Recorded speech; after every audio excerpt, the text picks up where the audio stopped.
What's up everyone, my name is Mike, and welcome to another GameCast Rewind. Today I'll be taking a look at Bionic Commando for NES. Enjoy.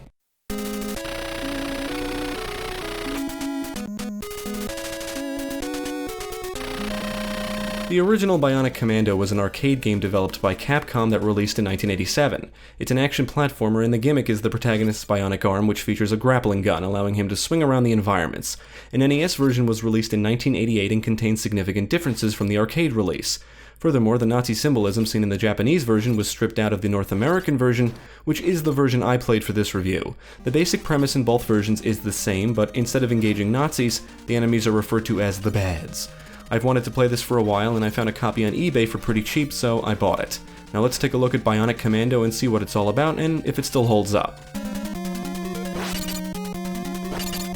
The basic idea is to move from area to area and acquire the items you need to progress. You start on an overworld map where your helicopter can transfer you to new areas. You descend on an area which is basically a side-scrolling level to complete. The overworld map also consists of enemies, and flying over them will force you to complete top-down levels, which are usually not very difficult.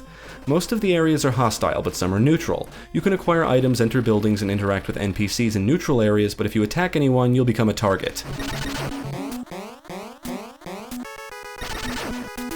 The side-scrolling areas are the real meat of the game, and you'll need to master your bionic arm to progress. Lad can run, duck or crouch, and shoot left and right. He can't jump or shoot up and down. He has to use his arm to swing and grapple onto things. The areas do get more challenging the further you progress, and they are more or less puzzles you need to figure out. Knowing how to grapple effectively and timing are the keys to succeeding.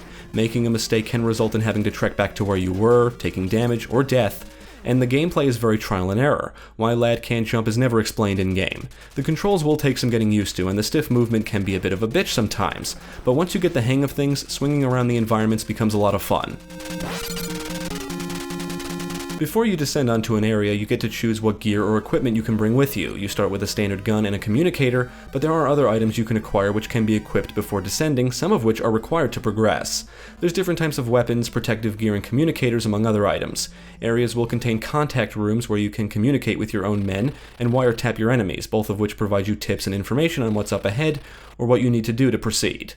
But in order to do these things, you'll need the appropriate communicators. These rooms also act as checkpoints. If you die, you'll respawn at the beginning of an area or the door to the last room you exited. If you lose all your lives, it's game over, but if you have any continues, you can continue where you left off. Every now and then an item box will come parachuting down, and you can break it to reveal an item that will aid you.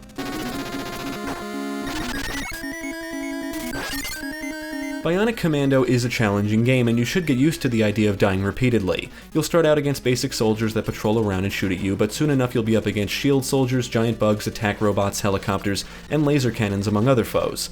Trying to navigate and dodge enemy projectiles will require mastery of the grappling mechanic and timing. You'll have to duck under projectiles and hang from platforms to avoid certain dangers, and know when and where to swing. Fumbling around with the controls can result in death, especially in the later areas, which can be very frustrating.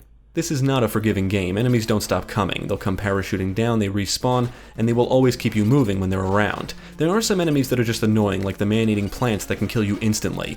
Many of the flying types can make navigation a real nuisance since they just get in your way. I also don't like how quickly more enemies appear after wiping some out.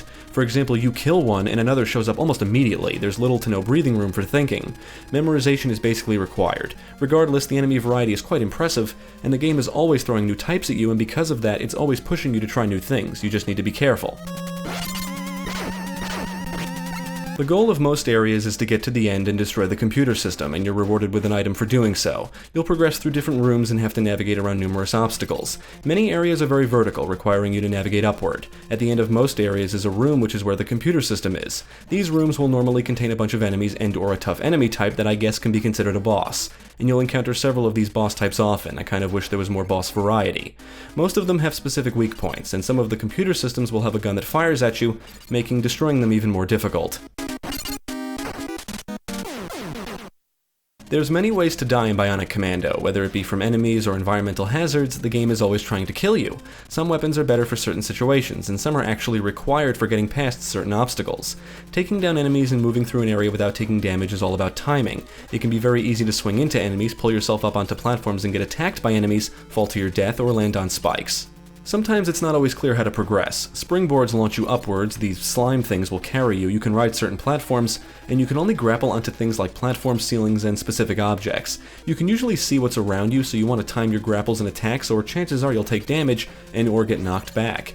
You'll often have to grapple and swing from one section to another, and many of the later areas can feel cheap, since you can't always see what's up ahead or because there's little room for error.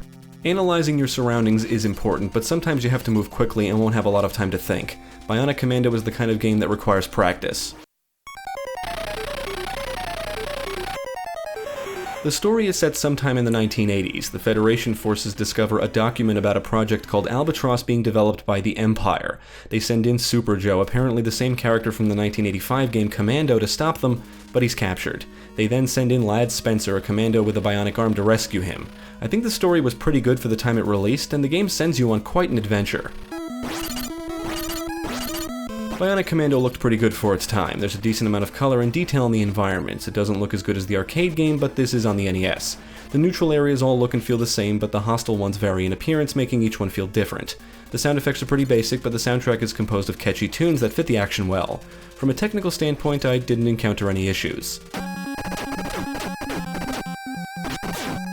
When it comes to run-and-gun side-scrolling action games, I'm a Contra guy. That's my go-to series. Fast-paced action, aliens, and awesome firepower. But I did enjoy Bionic Commando. It's different, and I really wanted to play it before playing the others in the series like Rearmed, which is an enhanced remake. Being an NES game, I knew this would probably be difficult and feel stiff. I was right. However, I was impressed with the plot and variety in terms of environments and enemies. Furthermore, Bionic Commando is pretty involved for a run-and-gun action game. For its time, that is. At least I think so. Picking and choosing areas, selecting gear, you might have to backtrack, there's side-scrolling and top-down levels, and there's a unique gimmick to master. The bionic arm, or in other words, the grappling mechanic, is what really makes Bionic Commando stand out, and requires you to basically unlearn everything you know about 2D platforming. Now I won't lie, not being able to jump or move down platforms easily can make navigating around even the most basic obstacles feel tedious at times, but once you get used to the mechanics, it's not so bad. I would absolutely recommend Bionic Commando to fans of run-and-gun action games. This was a unique game for its time. There's definitely a learning curve here, and a lot to take in compared to other games of its kind.